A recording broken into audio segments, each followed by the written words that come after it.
turiko turavuga ijambo gukizwa canke kwitwa umukizwa ntituba turiko turavuga kwinjira mu rusengero ico kintu abantu babanze bagitahure icya kabiri ntituba turiko turavuga ko kwitwa umukozi w'Imana kanaka ari byo bikugira umukizwa ikindi naco abantu bagomba kumenya kuvyagwa n'umukozi w'Imana ugasanga wakuriye muri famille ikijijwe hari abantu bavukiye mu famille yakijijwe agakira yinjira mu idini y'abaporoti agaca avuga ati genda umukizwa mugabo ibyo byose sivyo umukizwa ni nde rero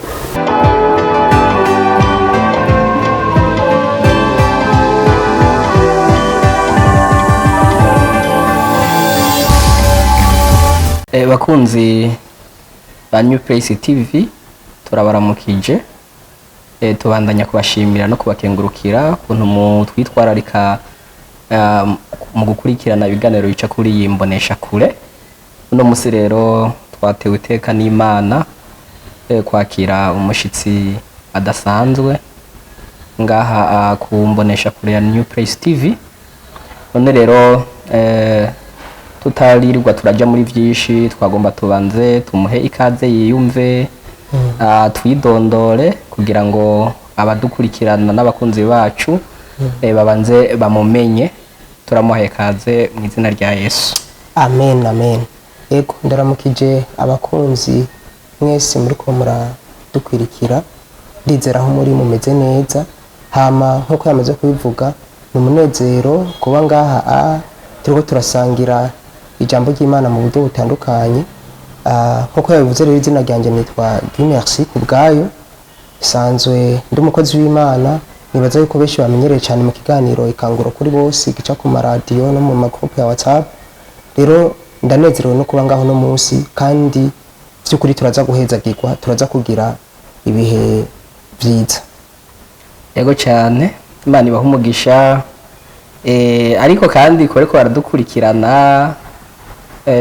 boshobora kandi kwibaza mbega muri uko gukorera Imana Guy Merci kubwayo nta yindi mirimo abibangikanije.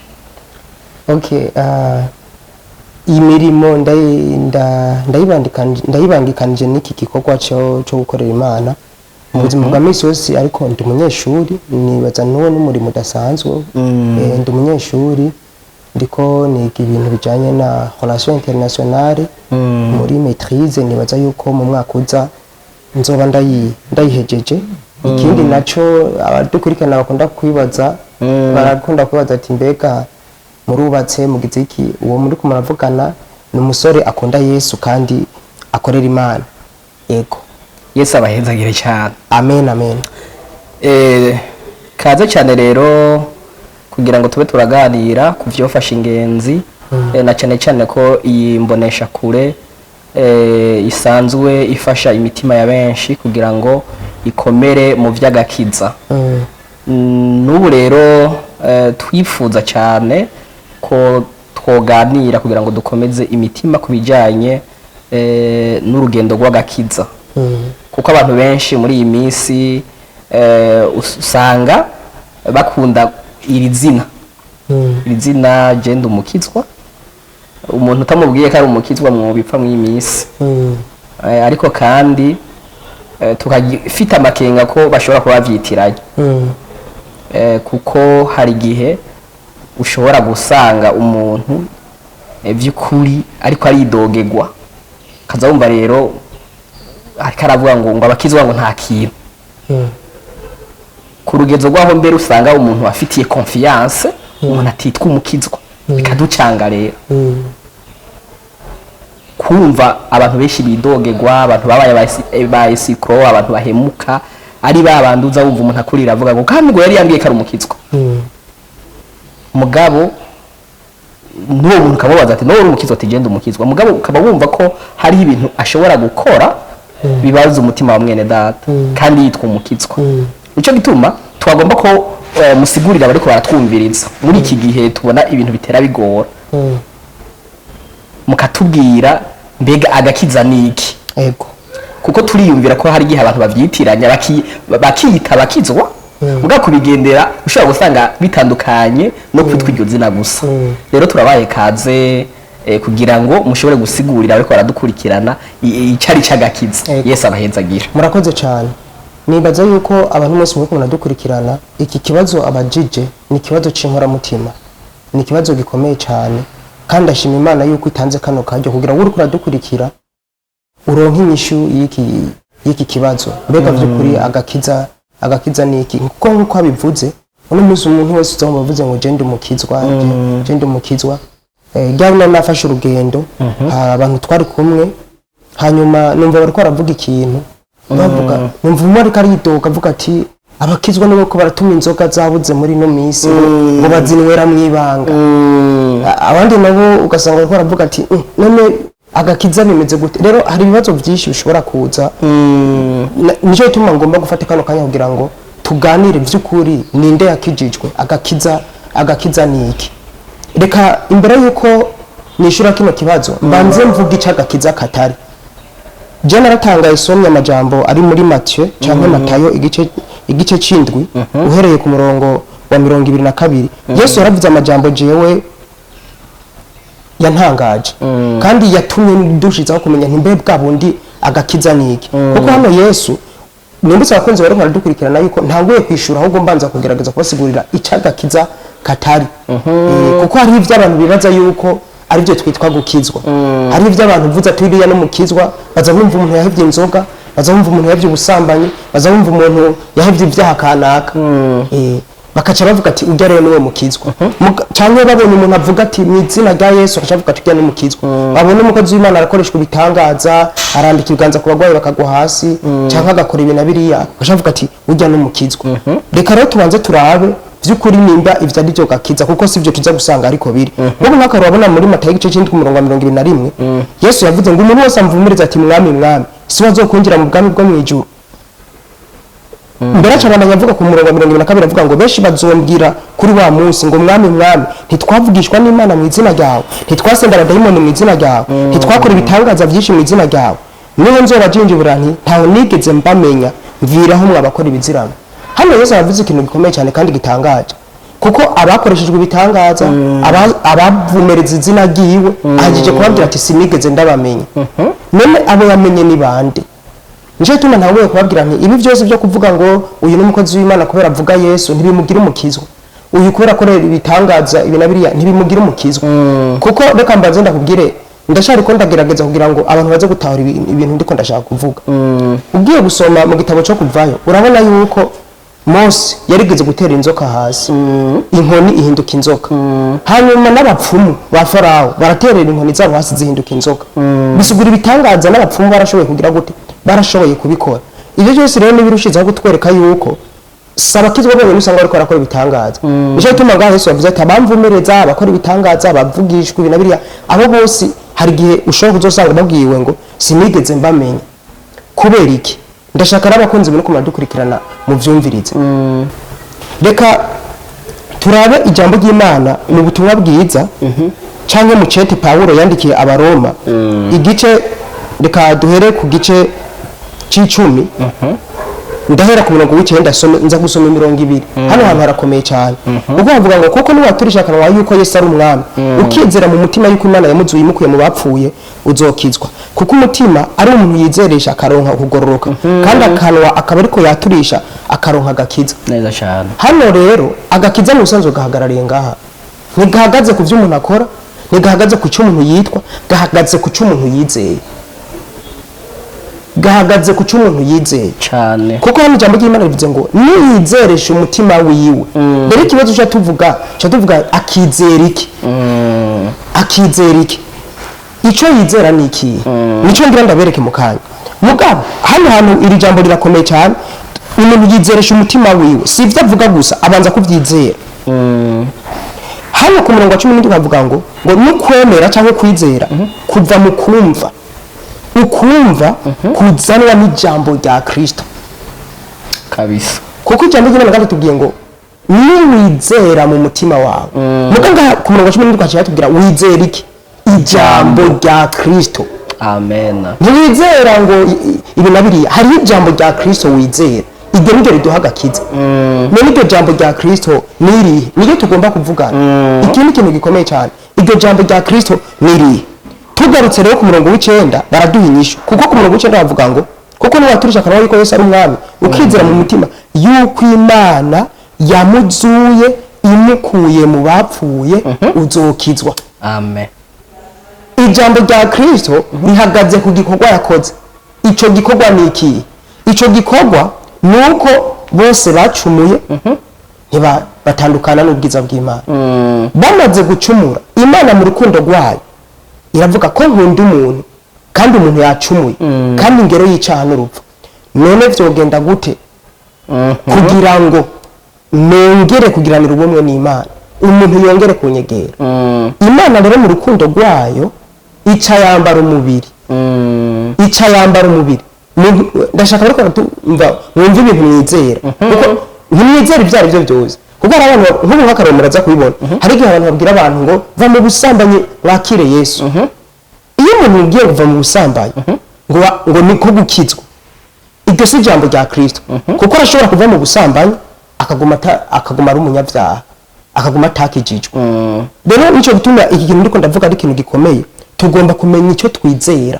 Twizera icyo gikorwa Kristo Yesu yakoze. Icyo nico gikorwa cy'uko Imana yambaye umubiri iza gupfira twebwe abafise umubiri, kuko umuntu yarashoboye kwikiza. Hari hakeneye umuntu ashobora kumufasha, nta wigeze aboneka. Imana ica yambara umubiri kugira izipfire twebwe abagize iki abafise umubiri, kugira ngo ivyo mu bitahure. Reka ndabasomera ijambo ry'Imana mu cete ca kabiri Paulo yandikiye Abikorinto igice cya 5 umurongo wa 21.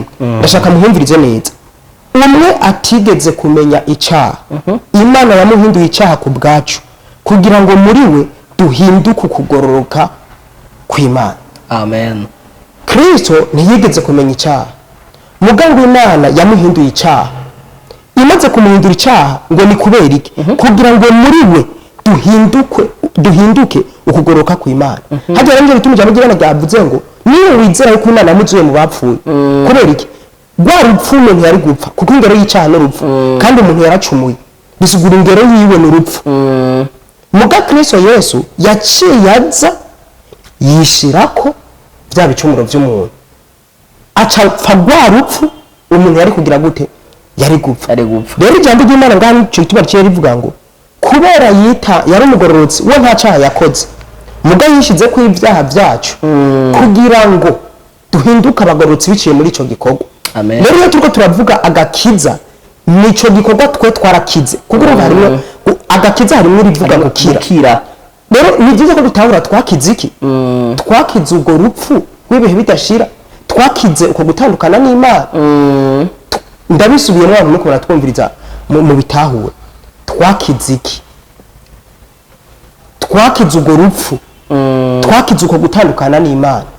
Rero ni muri Kristo Yesu turonkera ubwo buzima, kuko yaciye apfa rwa rupfu twari gupfa, twe tuca turonka ubugingo. Amen. Nani majambo niho inyigisho z'ibinyoma zice zitangura kuzira zibwira abantu ngo kora ibi ngo niho uzocuronka agakiza. Agakiza nuko gahabwa n'ibikorwa. Agakiza nuko gahabwa n'ivyo ukora, ugahabwa n'ico wizeye. Kandi n'upfu byo wizeye, wizera Kristo Yesu. Nje bituma hanze ya Kristo Yesu nta gakiza kari, kuko Kristo Yesu niwe mukiza. Reka ndabasomera ijambo ry'Imana riri muri Matayo igice cya mbere umurongo wa 21. Kuko ibintu ndiko ndavuga n'ibintu bikomeye. Havuga ngo bwari ubuhanuzi bwari ko barabwira Yosefu, yari afise ubwoba abonye Mariya afise inda. Aha macabwirwa ngo azovyara Mariya umwana w'umuhungu, nawe uzumwite Yesu, kuko ari bazokiza abantu biwe ibyaha byabo. Ni muri Kristo Yesu abantu bakira ibyaha, nta handi. Ndashaka kino kintu mucumva. Ni muri Kristo Yesu abantu bakira ibyaha. Mbere Yohana igice cya mbere umurongo wa 19, Yohana umubatizi ngo yabonye Yesu, aca aramubwira ati umviriza, aramuvugishwa kuyongera kumuvugako ati nguyu umwagazi w'intama ukuri icaha c'abari mw'isi. Hanze ya Kristo Yesu umuntu ntava mu vyaha. Hanze ya Kristo Yesu umuntu aguma ari umunyabyaha. Mu gihe umuntu rero yizeye ca gikorwa yuko Kristo Yesu yapfuye mu gishingo cacu twebwe abanyabyaha, kuko bwira umunyabyaha kire hari hakeneye umugororotsi amwitangira, nta wamuretse mu bantu bose. Mbere muri Yesaya igice ca 53 niho habivuga neza. Ndabasomera umurongo wa 6. Yesaya 53 umurongo wa 6. Ndashaka mumvirize ingene havuga ngo twese nta numwe avuye. Aha bariko baravuga abakene, abatunzi, abategetsi,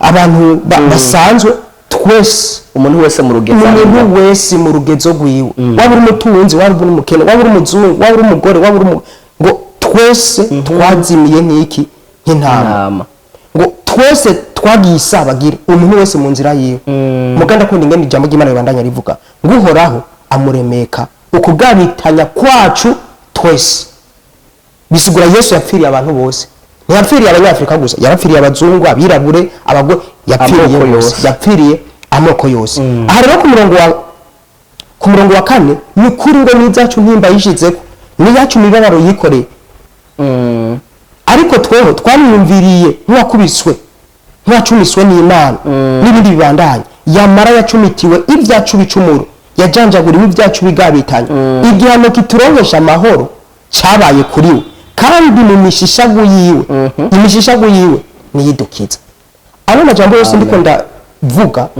nagerageje kuguma mvuga ibijanye na Kristo Yesu kuko ntidushobora kuvuga gakiza dukuyemo Kristo Yesu je tumu umuntu yinjira mu rusengero atigeze yumva ibya Kristo ntarakizwa igikorwa wizera nuko Kristo Yesu yapfuye kubw'ibyaha byawe yarazutse kugira nk'ubugingo iyo wizeye ico gikorwa yakoze yuko Imana yambaye umubiri yishira ku ibyaha byacu irariha ikiguzi tutari dushoboye no kuriha iyo wizeye ico gikorwa ijambo ry'Imana rivuga ngo uhejeje kwitwa umukizwa kuko wakize rwa rupfu rwiwe bidashira kuko Kristo Yesu yararishe ingero y'icaha n'urupfu muga hari warishe ngo rupfu kuko ubwo rupfu twari gupfa Yesu yararupfuye rero iyo tuko turavuga gakiza tuba tuko turavuga kwizera ico gikorwa ntaco bigusaba ushobora kuba uri kuranyumviriza ukavuga ati none je ko nisha abantu jewe ko nacumuye fise ibyaha ibi nibi jewe Imana yombabarira nukuri ntibigusaba kugira ngo ukore ibikorwa byiza kugira wemerwe n'Imana kwizera ico gikorwa Kristo yakoze yuko yapfuye kubw'ivyo byaha byawe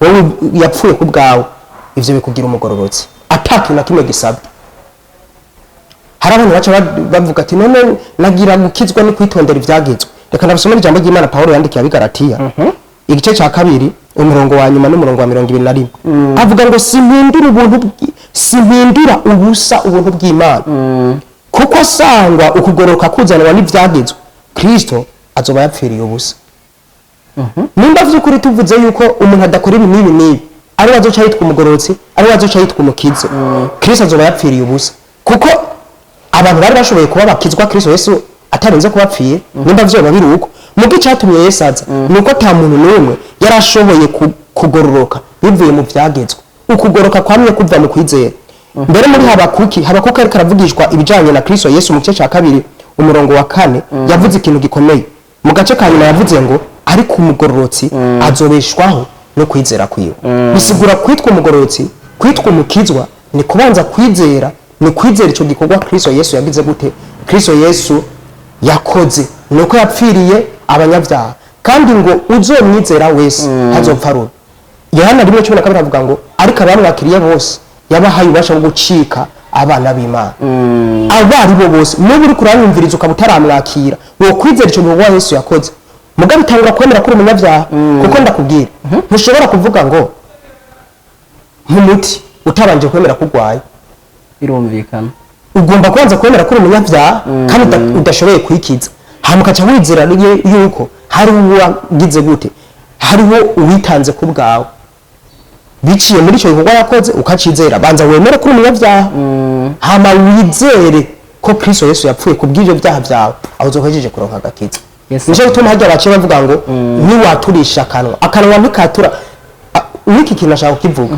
hari abantu baguma batura ngo genda kijijwe sivyo watura kwizera wagize mu mutima wawe wizeye ko Kristo Yesu yapfuye kubw'ibyaha byawe ivyo rero nivyo watura mwene majambo bijya bavuze kwatura ni gushinga intaye cico wizeye mu mutima wawe hari abantu bace bavuga ngo kwatura ngo kwatura ko nasambanye ngo kwatura oya sivyo watura kuko uvuze ngo watura ibyaha wakoze nta nivyo womara kuko hariho n'ibyaha utibuka ntiwatura ibyaha watura ahubwo umukiza watura ivyo wizeye wizeye iki yuko Kristo Yesu yapfuye kubw'ibyaha byawe abantu mwatuze abantu ngo atura ngo nahora sambana ngo nahora niba hari n'ibindi bakoze batibuka nimba rero azoharirwa kubera yatuye ibyaha ntiyababariwe kuko hariho n'ibindi yibagiye no muri ivyo vyumviro muri ko baravugana n'ubwo hari gusanga ariko aracumura cyo tuma gakiza tugahabwa n'iki kimwe gusa kwizera igikorwa Kristo Yesu yakoze ko yapfiriye twegara y'abyaha ukabanza kwemera ko umunyabyaha hamukizera yuko Yesu yapfuye kubw'ivyaha vyawe nta kindi kiba gisigaye uhejeje kwitwa umugororotsi. Yesu agwezagire cyane. Eko amen. Ariko kandi ngaho abantu benshi barakunda kuhagira ikibazo ari navyo muri no minsi bikunda kuzazanira abantu benshi kuko umuntu aba avuga yuko yizera Kristo mugabo ibikorwa akora n'ukuntu aba bangamiye cyangwa asinzikaje imitima y'abandi bantu l'entourage bakikuje ukumva by'ukuri imitima irarusha kubwa wa muntu yakiza akanwa kiyo ko yizeye Kristo yiyita mwene data kandi ugasanga abantu by'ukuri bashobora kuba bari bazi ingene umuntu yarakwiye kugende ku kwizera Kristo mugabo bagaca basanga ukuntu imyitwarire cyangwa ibikorwa wa muntu yatuye ko yizera Kristo ariko arakora biza biremeye imitima yabo cyo gituma agomba kubaza ikibazo kugira ngo abantu bashishikaye kuzazana ni gute none umuntu amaze kwizera Kristo akwiye kubigendera cyane n'ubuhe buzima bwogaragaza by'ukuri ko umuntu yizeye Kristo. Ego iki ni kibazo gikomeye cyane jenje cyuma nabwiye bwa mbere ndanezerewe kubona twaganire kuri ibintu bijanye n'agakiza kuko icyambere nizeye ubu twatahuye agakiza cyarico twatahuye ko agakiza atari kunjira mu rusengero twatahuye ko agakiza atari kuririmba muri chorale twatahuye ko agakiza atari kwitwa pasteur twatahuye ko agakiza kwitwa umukizwa atari gutanga ishikara yagishe mu rusengero umuntu yakijijwe nuwo yaranje kwemera ko ari umunyabyaha hama kizera igikorwa Kristo Yesu yakoze ivyo taravyizera shaka ube wambara ikanzu ingana gute bakwita revera bakwitande nturakizwa nico tuma bajya abantu Yesu yabwiye ngo sinigeze mbamenye kubera iki barakora mu izina ryiwe mugabo batigeze bizera igikorwa yakoze kuko umuvyeyi ntiyo kwibagira abana biwe rero hano hari ikintu nkuko mubimbagije tugomba kuvuga nako kuko abantu benshi hari gihe uraba ubuzima bwabo waraba inyifato zabo waraba ibikorwa byabo waraba inyifato zabo ugasanga by'ukuri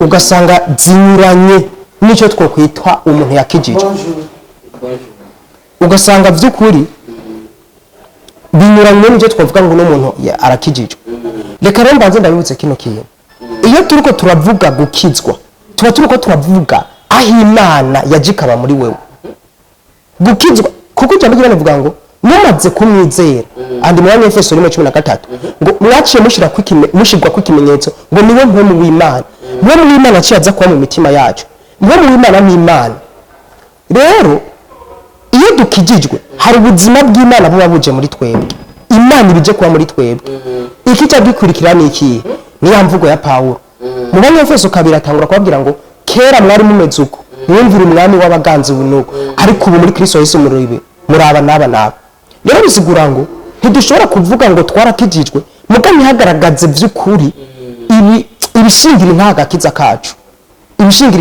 kacu kuko ni ubuzima bw'Imana bwaje muri twebwe bugomba kugaragara Paulo cyo tuma cyandikira bigaratiye arabwira mu gice cya 5:42 ngo ivyamwa vya mpwemu agatangura kuvuga urukundo amahoro umunezero ingeso nziza ivyo byose ni ibintu bigaragara muri bwa buzima bw'Imana bw'umuntu yizeye Yesu siri musengera ngo bize ubwo buzima bw'Imana muri wewe bitera bigaragara nico bituma umuntu yakiriye Yesu by'ukuri uzokumva gushingiye intahe ati jewe nahora vyahora bimeze uku ariko ubu inyota irahinduka kuko ca kindi cyamutera inyota y'ivyaha yahoramwo cahindutse ubu hari Imana iri muri we izana inyota shasha rero inyota shasha izanana n'ibikorwa bishasha izanana n'inyifato shasha izanana n'ivyumviro bishasha rero umuntu wese yakiriye Kristo Yesu agomba kumenya yuko ubwo buzima bushasha bwaje muri we bugomba guhindura byose bugahindura inyifato bugahindura ingeso ingene tuvuga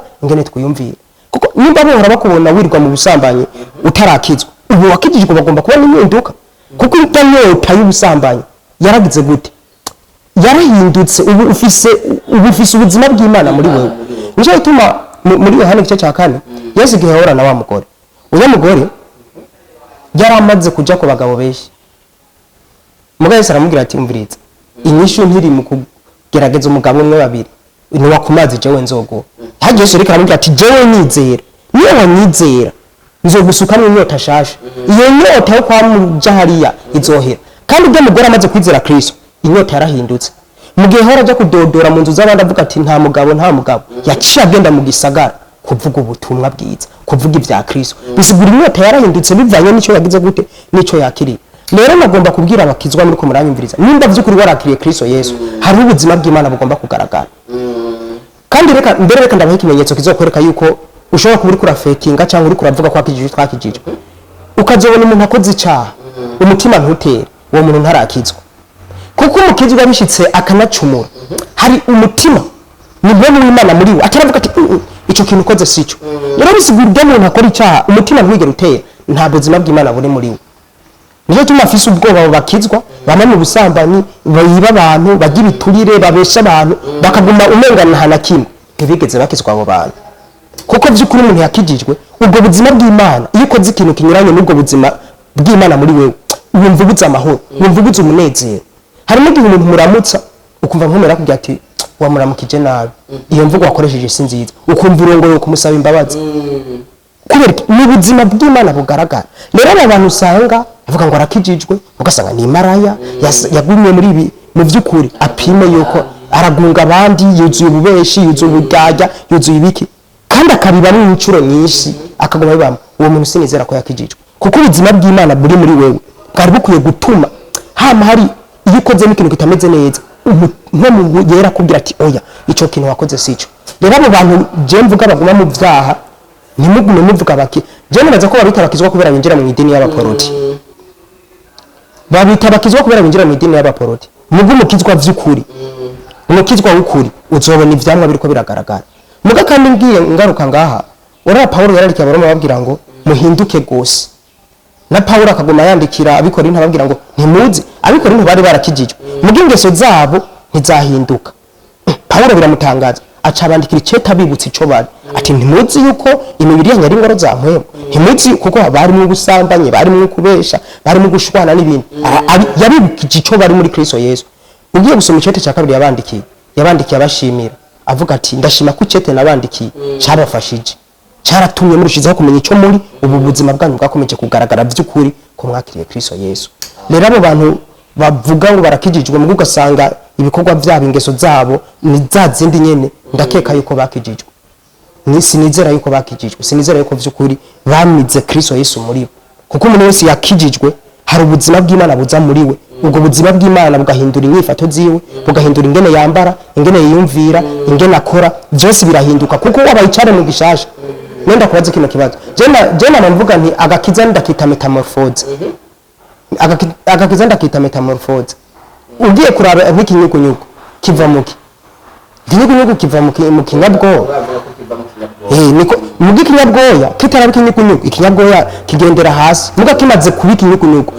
Ubuzima bw'abamu bwa kera cyara mu bwambere nubwo kirubu biratandukanye. Ubu kiraguruka n'ibindi bigize gute. Bisigura n'umukizwa hari ubuzima bwiwe bwa kera akiganzwa na wa mwami w'isi Satani, ya kamere y'icyaha. Mugo ubu yakiriye Yesu, yarose kamere shasha, yarose ubugingo bushasha. Ubwo bugingo bushasha bugomba kuzana ivyamwa bishasha. Nico bituma Paulo adondagura ibiranga kamere n'ivyamwa vya mpwemo. Aradondagura ngo vya kamere mere ni shari, inzigo, amacakubiri, ukudaharira, ivyo byose. Mugaca avuga ati ariko haleluya igira ngo ariko ivyo mpwemo yama. Bari majambo yatangiye kudondagura ibiranga abantu bagifise ya kamere ya kera y'umuntu atarakizwa. Ati wa muntu agifise akiganzwa na kamere, inzigo, ishari, ukudaharira, ubwibone, ubujyaja, ivyo byose muri atari ivyo mpwemo yama. Urumva ariko aratandukanya ibintu bibiri, ubuzima bwa kamere mere n'ubuzima bwo muri mpwemo. Mvuze ubuzima bwo muri mpwemo ndiko ndavuga ubuzima bw'abakiriye Yesu Kristo, baca barangwa n'ibyo urukundo, ingeso nziza, ubwizigiko, nta bujyaja. Ubuzima bwa kera n'ubuzima bushasha bigomba kuba ari ibintu bibiri bitandukanye, kuko umuntu wa kera yapfuye. Ariko rimwe icyo cyaka ari Paulo ndika ariko 5:17 avuga ngo kuko iyo umuntu ari muri Kristo Yesu ababaye icaremwe gishasha, ngo ivya kera byose babihindutse ababaye mushasha. Rero umuntu mushasha agomba kugaragaza ibikorwa bishasha, imvugo shasha, ivyumviro bishasha, inyambaro shasha, ingendo shasha, byose ni bishasha ku muntu mushasha.